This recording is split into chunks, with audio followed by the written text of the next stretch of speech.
Welcome to DRP's tutorial for the data acquisition. In this session, we're going to go over how to insert a track into your data logger. Again, we're going to open RayStudio 3.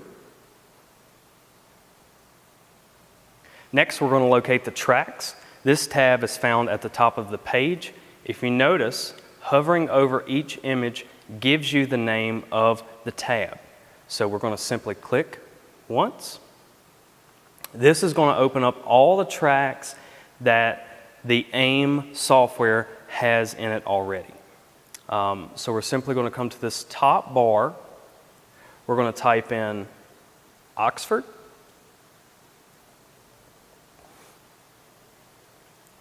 Notice that Oxford Plains Speedway pulled up. You want to hit the checkbox and then hit transmit.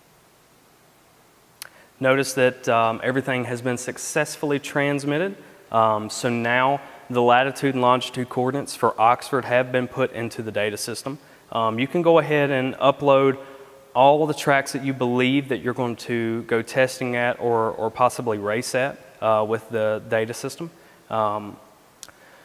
You can do as many as you want, and you do not have to tell the data system which track you're going to once you have the tracks uploaded into the data system.